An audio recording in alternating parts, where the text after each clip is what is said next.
Mesdames, bonsoir. Monsieur, bonsoir. Très heureux de vous retrouver dans le cadre de votre programme mensuel Carte sur Plateau. C'est bien sûr sur Humanitarian Télévision. Carte sur Plateau évoque avec vous un sujet d'actualité, un sujet qui tient à cœur les nombreux téléspectateurs que vous êtes, bien sûr, avec un invité prestige. Et pour cette livraison, nous avons la chance et l'honneur d'accueillir sur notre plateau une amoureuse du livre, promotrice de Fou, d'un programme que vous allez découvrir, je vais encore garder le secret, mais elle est dans le domaine de la lecture et de l'art depuis bien des années aujourd'hui, et elle essaye tant bien que mal, malgré tout ce qu'on connaît dans ce secteur, de promouvoir le livre dans un contexte marqué par l'arrivée fulgurante des technologies, des TIC. Le contexte est bien trouvé. Ça fait 3 semaines aujourd'hui que les élèves ont repris le chemin des classes et avec elles, nous allons parler de la problématique du livre au Cameroun. Nous allons revenir, bien sûr, sur cette semaine, la 3e édition de la semaine des fous du livre. Vous avez bien compris. Notre invité de ce soir n'est autre que Marie-Berthilde Mawem, que nous allons recevoir juste après cette légère transition. À tout de suite.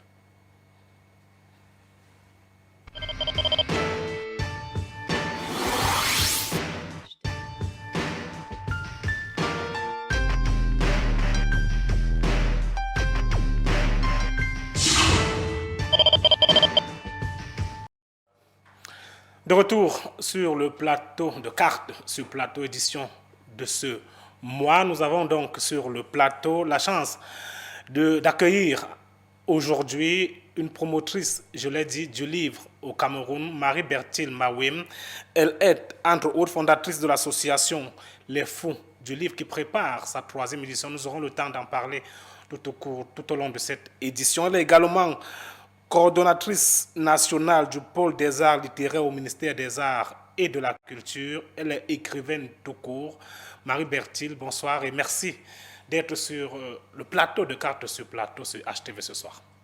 Merci, bon après-midi à vous et merci d'avoir pensé à m'inviter sur cet illustre plateau qui, sans doute, déjà c'est très agréable d'être ici.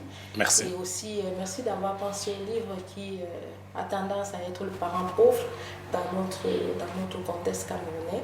Et j'espère qu'on va partager les 52 minutes ensemble dans un bonheur et surtout dans les verres. D'accord. Alors, comment se porte le livre d'entrée de jeu?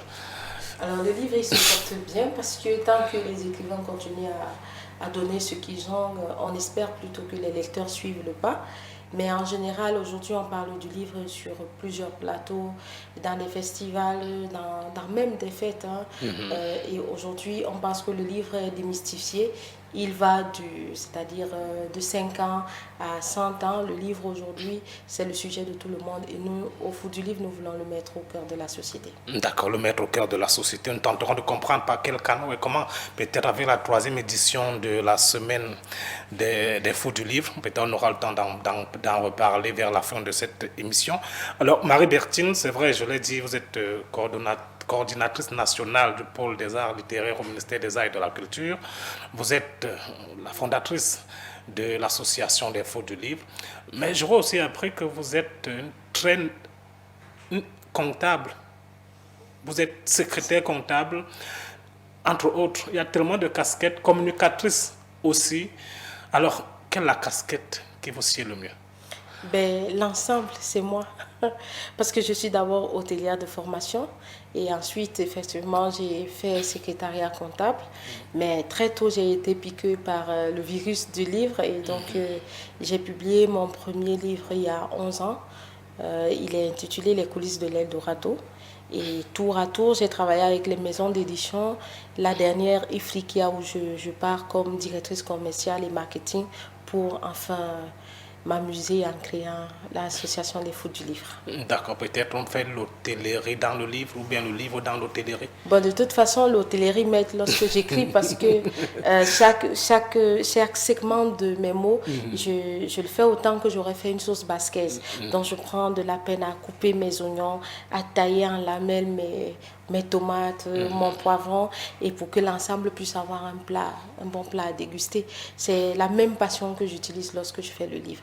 Donc aujourd'hui, coordonnatrice du pôle national des arts littéraires, c'est un honneur parce qu'à ce poste, il y a des seigneurs comme Pabé Mongo, Kalis Beyala, Poudingolé, Amal, qui occupent le même poste que moi.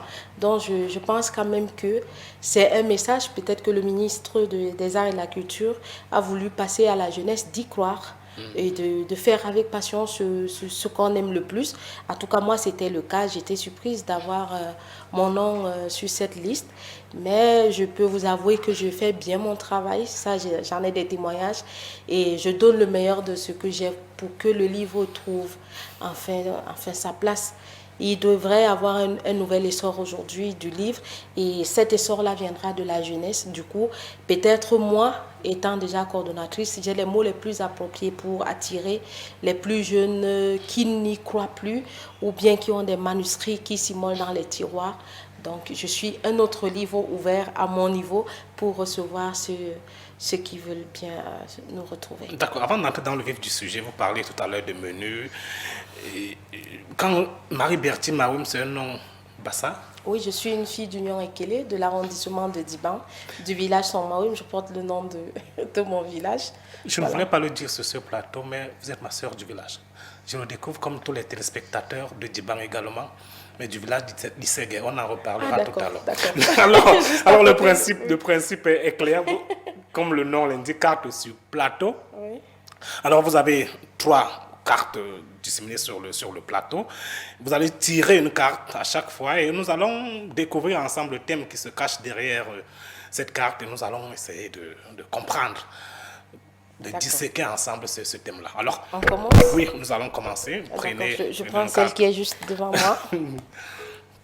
Festival international, la semaine des fous du livre. Bah, on ne peut pas mieux commencer. Ça, c'est sûr. D'accord, Festival international de la semaine des fous du livre. Qu'est-ce que c'est? Une plateforme d'échange entre les amateurs, des professionnels et des sympathisants, voire même des indécis du livre. C'est un moyen de rassembler tous ces amoureux du livre, mais avec la particularité qu'on a plusieurs pays qui peuvent venir se joindre à nous pour fêter. Donc le Festival international, la Semaine des Fous du Livre, est là pour commémorer les auteurs.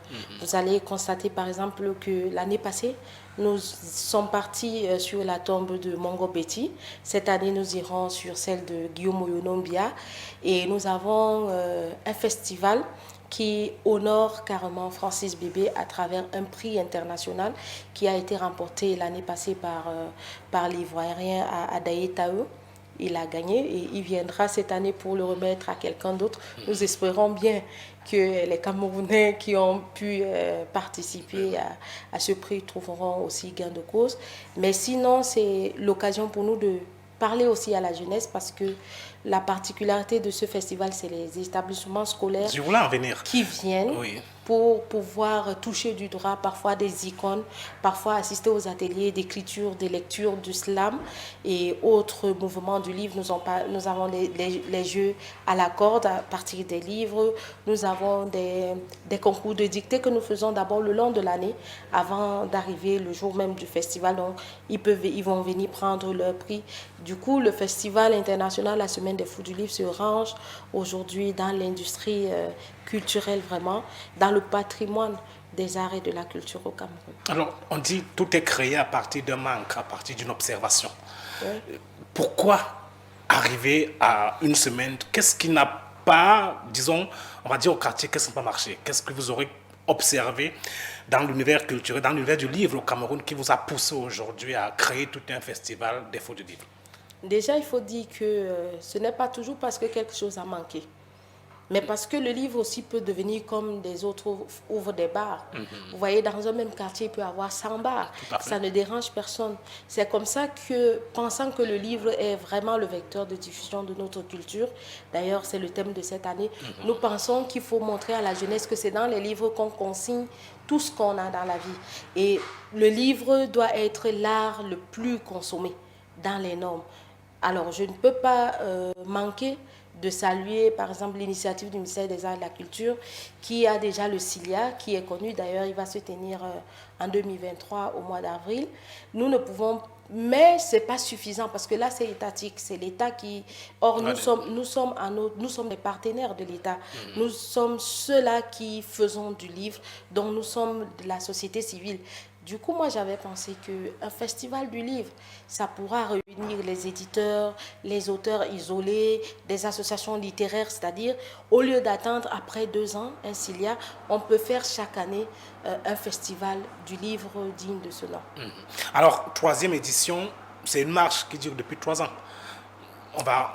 Oui, peut-être pas 3 ans, parce que la première édition était en 2018. Oui. Après, oui, c'était vraiment à l'ouverture des Fous du Livre. Oui. Et après, il y a la maturation du projet qui nous a pris une année. Malheureusement, en 2020, la Covid est venue, mais en 2021, nous l'avons tenue. Et cette année, nous comptons la tenir aussi. Alors, vous le disiez, le livre devrait être notre compagnon le plus fidèle. Mais aujourd'hui, avec les TIC, on tend vers le livre numérique. Quelle est la place que le livre numérique occupe dans ce vaste projet? Alors, il faut déjà dire que dans les commentaires, Oui. on a l'impression que le livre sous forme papier physique Oui. fait une concurrence avec les e-books. Oui, oui. Pourtant, non. Chacun a sa place. Chacun a sa place parce que avec l'ère du numérique, nous ne pouvons pas faire comme si le livre numérique n'aura pas sa place. Oui. Mais la bataille est plutôt au niveau du livre physique. Parce que généralement, les gens ont envie de courir vers l'inconnu. Parce que même le livre numérique n'est pas encore totalement ça dans notre contexte. C'est une autre étude. Il faut bien qu'on nous explique les tenants, les aboutissants. Il ne faut pas qu'on le cite comme un slogan. Donc, par exemple, au niveau des Fous du Livre, il y a bien l'IAI, que vous avez vu représenter là, Oui. qui va venir nous en parler, qui va tenir des conférences, des débats là-dessus et des ateliers pour mieux édifier l'écrivain vers l'outil informatique d'abord. Parce qu'il ne faut pas oublier qu'il y a encore quelques années, on prenait nos stylos pour écrire d'abord avant d'aller faire un tapisserie. Donc, il faudrait que l'écrivain s'approprie d'abord lui-même de l'outil informatique et puis au fur et à mesure que les modules soient respectés, qu'on ne court pas vite en besoin. Mais sinon, les deux ont bien une place. Nous avons beaucoup qui vont sur Amazon. Et parfois, on se rend compte aussi que la littérature qui est faite à Amazon ne correspond pas aux règles de l'art. Et du coup, il y a cette petite discussion dont du coup, nous, on préfère au fond du livre édifier, avoir des formations et pouvoir mieux parler et traiter de ce sujet. Alors, parmi les cibles, vous l'évoquiez tout à l'heure, la jeunesse, les élèves, beaucoup plus, la culture du livre devrait commencer dès la base. Mais est-ce que c'est vrai, c'est un festival, c'est ouvert à tous. Est-ce que l'adhésion est toujours celle que vous attendiez, surtout celle des élèves de cette jeunesse-là qui est la première cible, la cible fondamentale? Il faut dire au regard des 2 dernières éditions. Il faut dire que oui. Surtout la dernière édition, par exemple, à l'ouverture, on a eu au moins 500 jeunes, c'est-à-dire des lycées et collèges de la place. Ce n'est déjà pas rien. Parce qu'il y avait encore des complications à la Covid, il y a la sécurité. Et il faut dire que les festivals ne sont pas beaucoup accompagnés. Donc, généralement, c'est des moyens de bord que nous utilisons. Or, si le politique pouvait mieux s'intéresser à la chose, peut-être un tel festival serait implémenté dans chaque collège, dans chaque lycée, à partir des clubs littéraires et autres. D'ailleurs, ce que nous essayons de faire jusque-là. Mais l'implication de la jeunesse, elle est utile parce que aujourd'hui, la jeunesse est cramponnée sur des écrans de téléphone. Et c'est pour ça que c'est des parents qui doivent venir avec leurs enfants parce que c'est le parent qui achète le téléphone, donc aux parents d'acheter le livre. Du coup, donc c'est un ensemble. La jeunesse, oui, mais aussi les parents doivent être là. Et ce que nous constatons, c'est que la jeunesse adhère très bien. Nous avons les jeunes qui écrivent aujourd'hui. Nous avons fait un livre, par exemple, au lycée de Matombe, qui est aujourd'hui étudié en classe du CE1. Depuis la 2e année. Le livre, c'est Le destin de Rosa. Au lycée de Ngwaikele, les Fous du Livre, on fait Ma culture, mon Cameroun uni. C'est également aujourd'hui au programme. On a les élèves d'effort qui ont fait un livre. On a Meguila. Donc, on a quand même une bonne une bonne vision sur la chose. Et lorsque nous allons avec des méthodes vraiment à les intéresser à travers le livre, non seulement ils lisent, mais ils peuvent également écrire par ricochet. D'accord. Vous l'avez dit, Matombe, Fock et entre. Je vais vous poser la question de savoir si ces jeunes ne vont pas vers les fous du livre, est-ce que les fous du livre ne vont pas vers ces jeunes-là, peut-être les descendre des établissements scolaires, organiser des grands des colloques au sein même, des conférences au sein des établissements scolaires pour intéresser davantage que d'attendre le festival, on va dire, une fois l'an, alors que les classes sont déjà débutées depuis le 5 septembre. Est-ce que les fous du livre font des descentes sur le terrain pour promouvoir davantage le livre en cette période-ci? Déjà, il faut dire que le Festival international, la Semaine des Fous du Livre, se tient à la fin de l'année parce que nous travaillons tout le long de l'année. Oui. Et notre première cible, c'est des établissements scolaires. Oui. Donc, déjà en ce moment, par exemple, comme c'est le début, donc on les donne généralement un mois pour le temps pour l'administration des établissements de caler les dates avec nous. Oui. Mais nous y allons. Au Foot du Livre, nous, on n'attend pas des gens. C'est nous qui allons vers chercher le lecteur. Vous allez voir par exemple des concepts comme le livre te cherche. Ce n'est pas des gens qui viennent parce que après étude, pour mieux vendre le livre, il faut aller chercher son preneur. Parce que les gens n'ont pas l'éducation de s'arrêter à la librairie forcément, d'aller dans les bibliothèques. Mais si tu veux vendre le livre, il faut aller vers les gens et les gens vont l'acheter. Donc le long de l'année, nous allons. Cette année par exemple, jusqu'au mois de novembre, nous serons à Vourtes. Nous serons au collège Bélignan, Jean Tabi, Mimetala. Voilà les 4 collèges déjà pour les 3 prochains mois. Et après, on va dans les lycées et maintenant, on descend vers les plus jeunes dans le primaire. Parlez-nous un peu du concours de la dictée interétablissement. Alors, c'est juste que nous allons vers les chefs d'établissement, mais il faut dire qu'on travaille en collaboration avec... en partenariat avec le MINSEC ou bien le MINDUB. Donc, nous demandons toujours une autorisation qui nous permet d'aller au sein des établissements scolaires. Ensuite, nous venons au niveau du département pour avoir la même autorisation. Et ensuite, nous allons donc vers les chefs d'établissement avec un dossier bien complet et qui nous donne donc le droit de faire le concours de dictée. Donc on les fait, on garde à chaque établissement 3 lauréats et après on fait une finale comme celle que nous avons eue au Musée national au mois de mai. Pour prendre les 3 lauréats, les 3 lauréats par exemple du centre. Et qu'est-ce qu'ils gagnent? Qu'est-ce qui gagne? C'est la meilleure dictée, c'est-à-dire, par exemple, cette année, le premier, c'était une fille, elle a eu 19 et demi dans sa dictée. Deuxième, 18 et troisième, 16. Donc voilà comment on les gagne, on les prend. La question était de savoir, moi qui obtiens la note de 19, qui suis premier, qu'est-ce que je gagne, qu'est-ce que je gagne à y participer, à avoir cette moyenne-là? D'accord. Il faut déjà dire que ce concours est parrainé est en partenariat avec l'Institut Goethe. Oui. Donc l'Institut Goethe met quand même des moyens au sein des Fous du Livre pour que les finalistes puissent avoir quelque chose. Et au niveau des Fous du Livre, nous avons préféré les payer souvent la scolarité. Et cette année, c'est déjà fait. Voilà un élément stimulant quand on oui. C'est pour ça que je vous ai dit tout à l'heure que du moment où on les intéresse en les tenant par ce qu'ils aiment bien. Oui. Voilà, donc... Et vous l'avez dit, ce n'est pas toujours facile d'être accompagné dans un projet comme celui-là. Alors, quelles sont les difficultés? Les difficultés. Il y en a tellement que ce serait un chapelet de malheur que je vais égrener. Mais ce que je voudrais, c'est plutôt que le politique.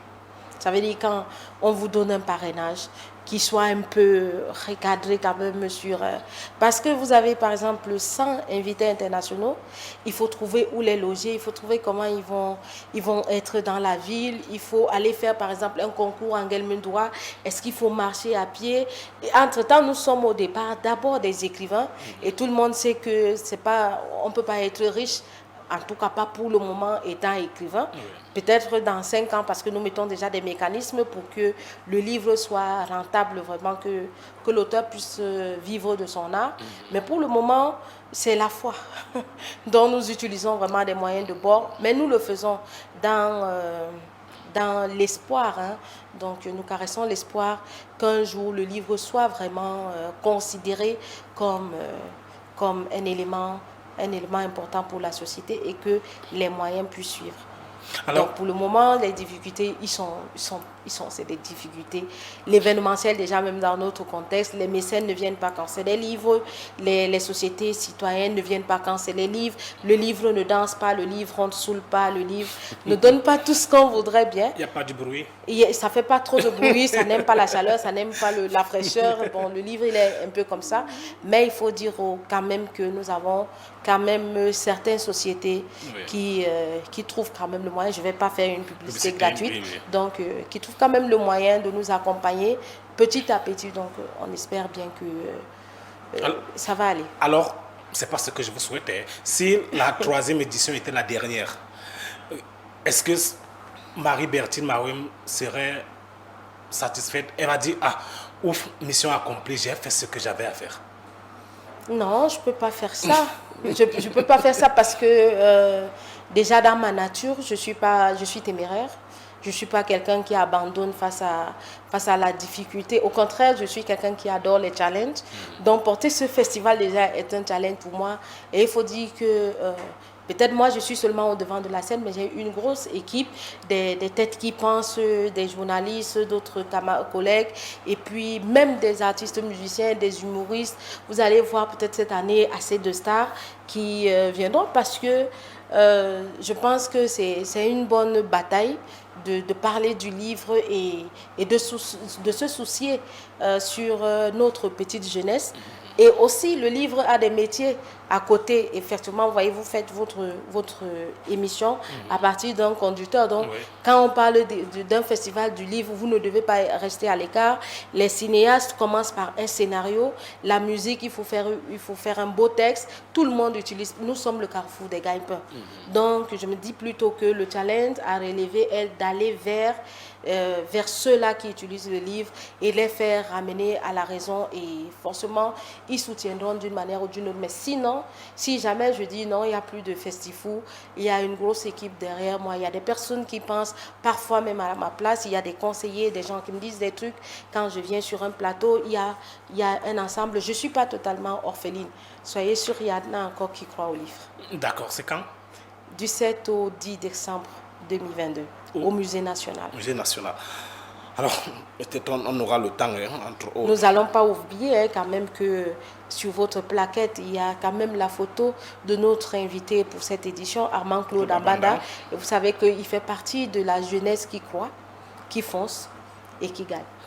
Et qui accompagne aussi les autres. J'ai tout dit.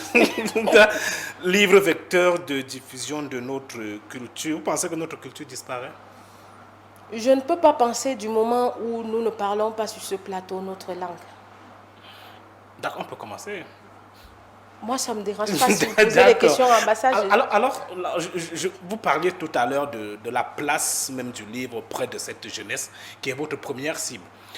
Je vais faire un petit retour en arrière. Le 13 septembre dernier, on a commémoré une date, les 64 ans de l'assassinat de Ruben Oubniobé, qui est l'un des pères, on va dire, de l'indépendance. À côté de lui, on a célébré toute une semaine des martyrs, de toutes ces figures emblématiques-là qui ont bataillé, qui ont lutté pour l'indépendance du Cameroun, qui ont dit non aux colons. Je pense à Martin-Paul Samba, entre autres, qui ont dit non aux Allemands et qui ont été assassinés.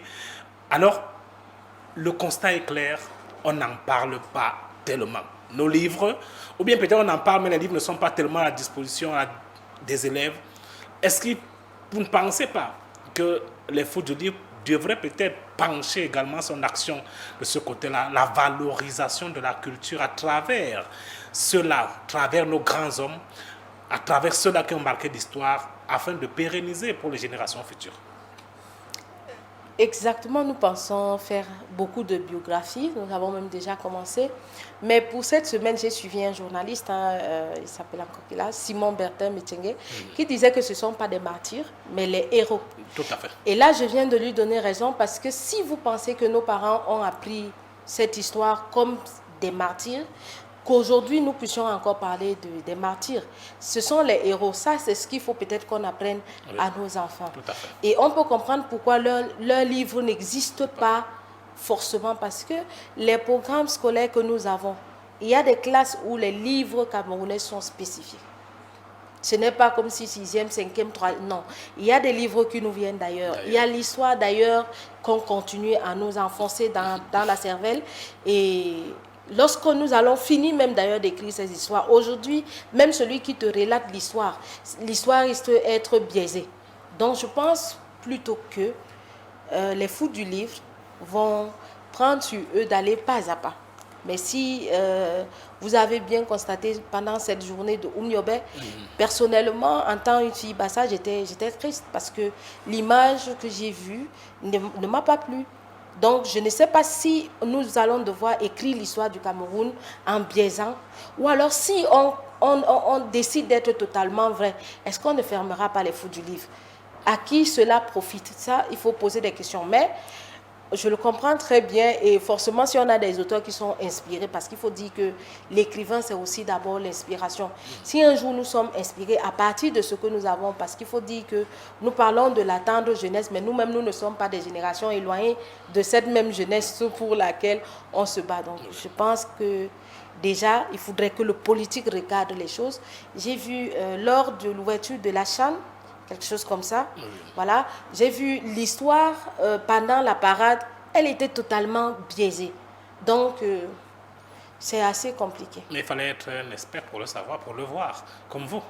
Oui, parce que nous, on a écouté, on a eu au moins le temps d'avoir nos grands-parents, ceux qui ont nous envoyé pour écouter les fables, pour écouter un certain nombre de choses. Est-ce que c'est ce plaidoyer-là que vous portez aujourd'hui aux politiques?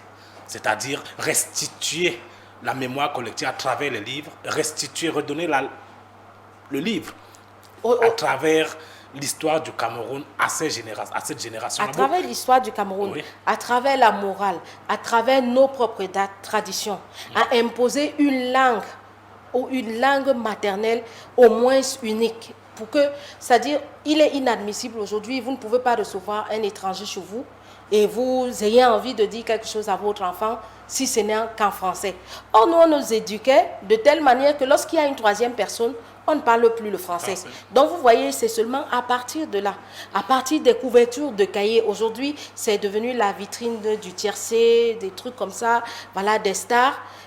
Dernièrement, quand on parlait de la dépigmentation qu'on doit stopper, mais les cahiers qui sont payés cette année, ils ont quand même des couvertures où les femmes font la publicité de la dépigmentation. En ce moment, à qui croire? Au ministre du Commerce ou bien de la Santé, je ne sais pas, ou alors à celui qui laisse passer des illustrations. Vous voyez qu'on est dans une certaine embrouille, et ça, pour nous, les écrivains, on ne peut peindre que la société à partir de ce que nous avons. Si l'histoire n'est pas biaisée, on va trouver des écrivains qui pourront parler de la vraie histoire du Cameroun. Mais je pense que pour parler de la vraie histoire du Cameroun, sûrement il faut des canons, et la liberté peut avoir sa limite. D'accord. Le livre vecteur de diffusion de notre culture, c'est bien sûr du 7 au 10 décembre 2022 au Musée national, 3e Festival international des fous du livre, Semaine des fous du livre. C'est un rendez-vous à prendre. Nous allons observer une légère transition, le temps de boire peut-être un verre d'eau, et on se retrouve juste derrière. Transition.